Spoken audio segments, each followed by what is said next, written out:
Salamat sa ating cooperative, Simbayanan ni Maria Multipurpose Cooperative sa pag-invite sa Cooperative Development Authority, National Capital Region to explain yung ating bagong Memorandum Circular on Laboratory Cooperatives. So, yung laboratory co-ops natin, yung 2024-02, na-invite po tayo dito para ipakilala yung MC at baguhin ang ating pag-ooperate ng cooperative, laboratory cooperatives.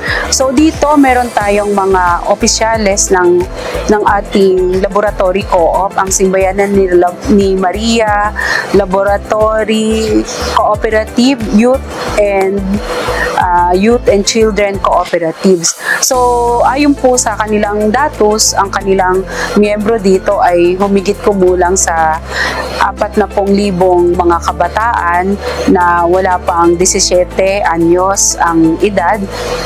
Dito po nakita natin ang kanilang willingness, commitment ng ating kabataan sa kooperatiba. Nagulat po ako dahil advance na rin po ang kanilang mga pananaw tungkol sa pagninegosyo, pagkilala, pag-appreciate sa kilusang kooperatiba. Sana nga po maging patuloy ang kanilang paniniwala sa ating kilusan at ang ating mga future leaders natin. Dito po ay na-appreciate nila yung layunin o purposes ng ating laboratory cooperative. Yung unang-unang purpose po natin na maging training ground for future officer ang ating mga kabataan. Na-appreciate po nila kung ano yung mga magiging role nila sa pagdating ng panahon bilang bago nating mga magtatrabaho, magsasabuhay ng mga prinsipyo ng ating cooperative o yung ating cooperative identity. Pangalawa po, yung kanilang disiplina sa kanilang pagsisave sa cooperative. Nalinawan din po nila yung importance ng savings at ito po ay nais nilang ipalaganap sa buong area of operation ng Simbayanan ni Maria.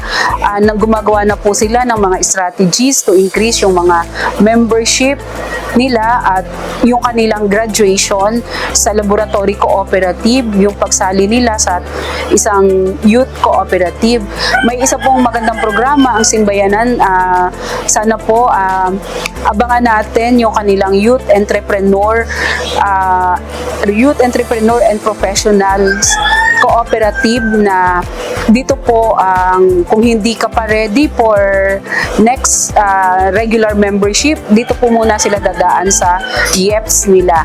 So abangan po natin yon. Sana yung pagiging training ground ng ating mga kabataan, mga youth, mga lab co-op members, pagpatuloy po natin yan. Ang pagre-recruit, marami pa po tayong mga kabataan na aasahan at ipapakilala ang ating kilusang kooperatiba. Salamat po.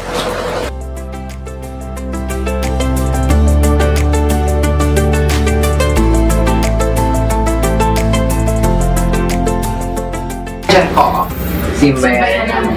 Simbayanan ni Maria. Pag narinig natin yung Simbayanan ni Maria, ano yung pumapasok sa isip natin?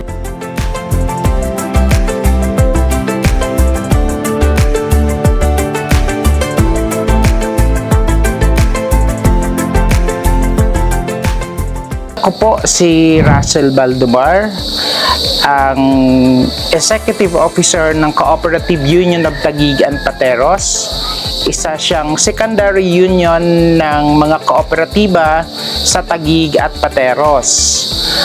Ang programa po ng ating Co-op Union of Taguig at Pateros ay of course education training, information, advocacy, and mentoring sa mga members. Katulad ng ginawa natin kahapon at saka ngayong araw, nagkaroon tayo ng training para naman sa mga youth na mga officers ng Simbayanan ni Maria Multipurpose Cooperative, Laboratory Cooperative. Ang pagsasanay na binigay natin sa kanila ay patungkol sa pag-aaral sa kanilang batas panloob.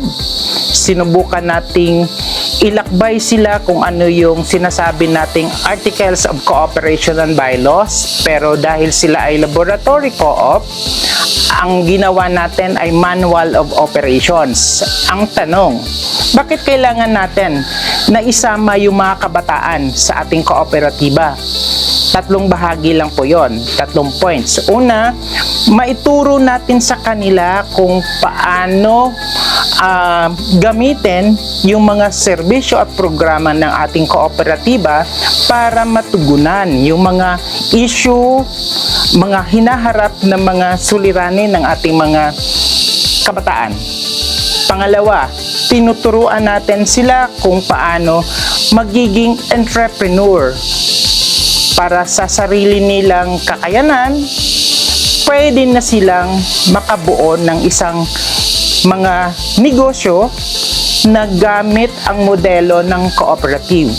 Pangatlo, at sa tingin ko yun ang pinaka pangangailangan natin bilang nasa kilusang kooperatiba, yung pag-develop ng mga successor generations, yung mga papalit sa atin bilang mga ngayon nasa taas na ng bahagi ng ating hierarchy bilang mga leaders ng co-op. Kailangan natin na tingnan na rin yung pag-develop ng mga kabataan galing sa hanay ng ating kooperatiba para sila naman yung papalit sa atin in the futures. At kung maibahagi natin sa kanila ng tama, na develop natin ng tama sila bilang mga future cooperative leaders, sigurado tayo na yung mga leader ngayon ay mayroong sasalo sa responsibilidad na kung saan ay ang kooperatiba ay nai-organize o na-register para tugunan ang pangangailangan ng buong, hindi lang buong kasapian, kundi ng buong komunidad. So yun lang po ang maibahagi natin para sa 2 araw na pagsasanay patungkol sa mga usaping kooperatiba para sa ating mga laboratory co-op members. Ako po si Russell Baldomar, Executive Officer ng Cooperative Union of Taguig and Pateros or COUNPA.